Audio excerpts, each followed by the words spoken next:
Hello students, welcome in get knowledge spread knowledge. This is Divya Maheshwari. Students, आप सीख रहे हैं कंप्यूटर की आइकन 10 की 8th स्टैंडर्ड की बुक का चैप्टर 10, जिसका नेम है cyber threats and security.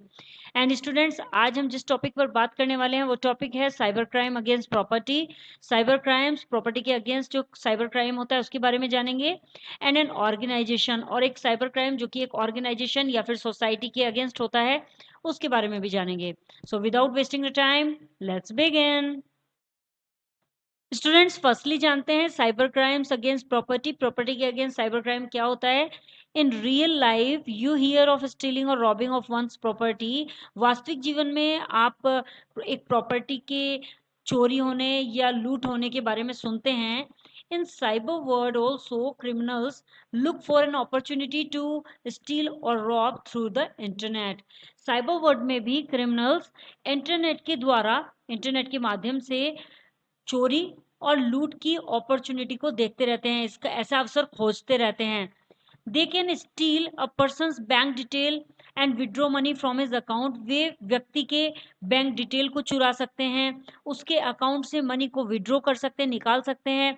Misuse credit card of a person, एक पर्सन के क्रेडिट कार्ड का मिसयूज कर सकते हैं, गलत यूज कर सकते हैं। Spoil the system of an organization through malicious software to gain access to it, और इससे लाभ एक्सेस करने के लिए एक ऑर्गेनाइजेशन के सिस्टम को मैलिशियस सॉफ्टवेयर के द्वारा स्पॉइल कर देना।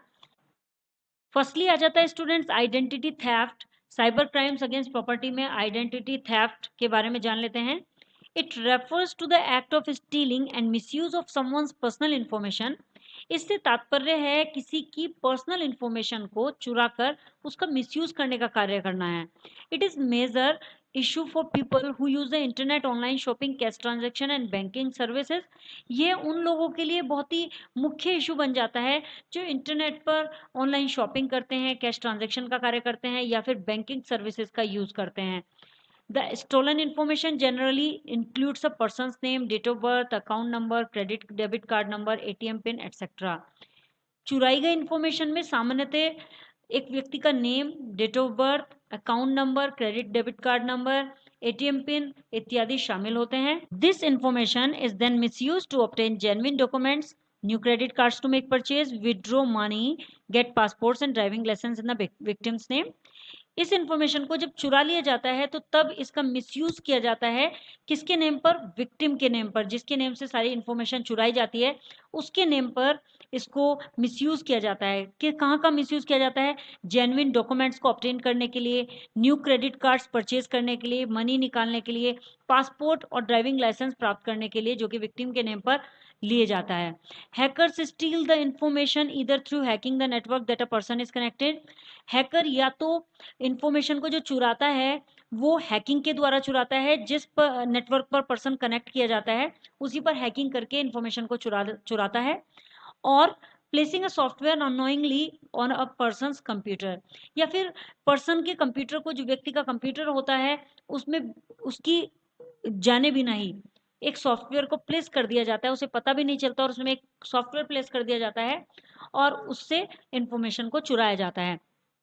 तो हैकर्स दो तरीके से हैक करता है, या तो नेटवर्क के द्वारा या फिर एक सॉफ्टवेयर अनोइंगली जो सॉफ्टवेयर इंस्टॉल कर दिया जाता है उसके द्वारा। स्टूडेंट्स, यहाँ लेट्स नो मोर में बताया गया है कि defamation is defined as a communication. Defamation को एक कम्युनिकेशन के रूप में डिफाइन किया जाता है that intends to harm or damage the reputation of person, business, product, government, religion और nation। जो एक व्यक्ति, व्यापार, प्रोडक्ट, सरकार, धर्म या फिर राष्ट्र के लिए हानि या क्षति का इरादा रखती है। ये एक ऐसी कम्युनिकेशन है जो राष्ट्र के लिए, व्यक्ति के लिए, प्रोडक्ट के लिए क्षति का इरादा रखती है, तो उसे डिफिनेशन के रूप में डिफाइन किया जाता है। Next students, fishing. It is an act of sending an email to a user misleading him to believe that it is from a trusted person or organization। यह एक उपयोगकर्ता को एक ईमेल भेजने का एक कार्य है जो उसे विश्वास दिलाने के लिए मिसलीड करता है कि यह एक विश्वसनीय व्यक्ति है या संगठन है। The user is asked to visit a website. User से एक वेबसाइट पर विजिट करने के लिए कहा जाता है, in which he is asked to update or validate his personal detail such as user name, password and credit card detail, जिसमें उससे उसकी पर्सनल डिटेल के बारे में, जैसे कि उसका यूजर नेम, पासवर्ड या क्रेडिट कार्ड डिटेल को अपडेट या वैलिडेट करने के लिए कहा जाता है। In this way, the operator of the fake website commit crimes in your name after stealing your identity. इस तरह से फेक वेबसाइट का ऑपरेटर, जो फेक वेबसाइट को चलाने वाला है, वो आपकी आइडेंटिटी को चुरा कर और उसके बाद आपके नाम से क्राइम करता है। सो इस तरह से स्टूडेंट्स फिशिंग होता है। एंड स्टूडेंट्स यहाँ लेट्स नो मोर में बताया गया है कि social engineering refers to psychologically manipulation of people into performing actions और diverging confidential information. Social engineering से तात्पर्य है एक्शंस को करना और जो गुप्त इंफॉर्मेशन होती है उसे प्रकाशित करने में लोगों को साइकोलॉजिकली मैनिपुलेट करना है। Next students pharming. In this type of attack, इस तरह के अटैक में a piece of malicious code is installed on a computer और अ सर्वर।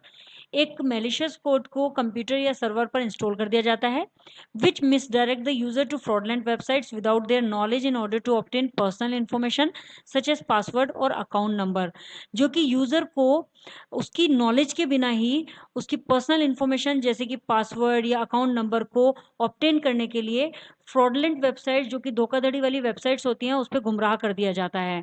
सो स्टूडेंट्स, इसके द्वारा एक मैलिशियस कोड को इंस्टॉल कर दिया जाता है और फ्रॉडलेंट वेबसाइट पर ले जाकर यूजर को मिसडायरेक्ट कर दिया जाता है और उसकी पर्सनल इन्फॉर्मेशन और पासवर्ड को ले लिया जाता है, ऑब्टेन कर लिया जाता है। Next student, cyber crimes against organization या सोसाइटी। साइबर क्राइम जो कि ऑर्गेनाइजेशन या सोसाइटी के अगेंस्ट होता है, उसके बारे में जान लेते हैं। It is a planned and politically motivated attack to cause large scale disorder in computer networks. यह कंप्यूटर नेटवर्क में बड़े पैमाने पर विकार पैदा करने के लिए योजनाबद्ध और राजनीतिक रूप से प्रेरित हमला है। This category can cause panic among as the civilians. और यह श्रेणी नागरिकों में दहशत भी पैदा कर सकती है। In this category, criminal hack government websites, military websites और circulate propaganda. इस श्रेणी में अपराधी सरकारी वेबसाइट्स, मिलिट्री वेबसाइट्स और सर्कुलर प्रचार को भी हैक कर लेते हैं। आई होप स्टूडेंट्स आपको ये वीडियो क्लियर हो गया होगा। If you have any query so you can comment me in the comment box. Next video में नेक्स्ट टॉपिक्स के साथ अगेन आपसे मिलते हैं, तब तक के लिए बाय बाय।